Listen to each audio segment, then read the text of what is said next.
وذکر فإن الذکر تنفع المؤمنین، کہ آپ نصیحت کیجئے، نصیحت کرنا مومنین کو نفع دیتا ہے۔ اور جو میں نے دوسری آیت پڑھی ہے یہ نصیحت ہے، یہ جو بیان ہوتا ہے نا یہ ایک نصیحت ہوتی ہے، اور نصیحت بیان کرنے والا اپنے آپ کو بھی نصیحت کرتا ہے، ورنہ قیامت کے دن پوچھ ہوگی۔ جو نصیحت کرنے والا ہے اس سے پوچھا جائے گا کہ تو دوسروں کو تو نصیحت کرتا تھا، خود عمل کیوں نہیں کرتا تھا، بڑی پکڑ ہوگی۔ اس لیے بزرگوں نے لکھا ہے کہ جو وعظ و نصیحت کرے اس کو چاہیے کہ وہ خود بھی عمل کرے،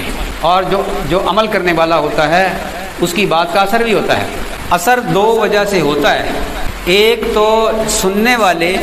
اگر طلب کے ساتھ بیٹھیں گے،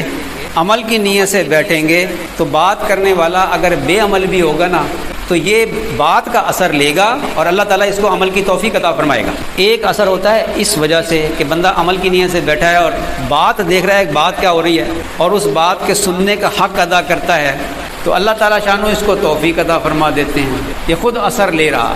دوسرا اثر ہوتا ہے بات کرنے والے کی دل کی کیفیت کی وجہ سے۔ اگر بات کرنے والے کی دل کی کیفیت اللہ کی محبت والی ہے، دنیا سے بے رغبتی والی ہے، تو اس کے دل کا اثر مجمع پر پڑے گا، کیونکہ اللہ تعالیٰ نے ایک ضابطہ بنایا ہے، انوارات کو سینوں سے سینوں میں منتقل کرتا ہے، کیونکہ اللہ تعالیٰ نے حکم دیا یا ایھا الذین آمنوا اتقوا اللہ وکونوا مع الصادقین، اے ایمان والو تم تقوی اختیار کرو اور صادقین کے ساتھ تم نتھی ہو جاؤ، تم صادقین کے ساتھ نیک لوگوں کی صحبت میں رہو، ایسے لوگوں کی صحبت میں رہو جن کو اللہ نے تقوی عطا فرمایا ہے، تو ان کی صحبت میں رہو گے تو تمہارے اندر بھی تقوی آ جائے گا۔ تو دو وجہ سے اثر ہوتا ہے،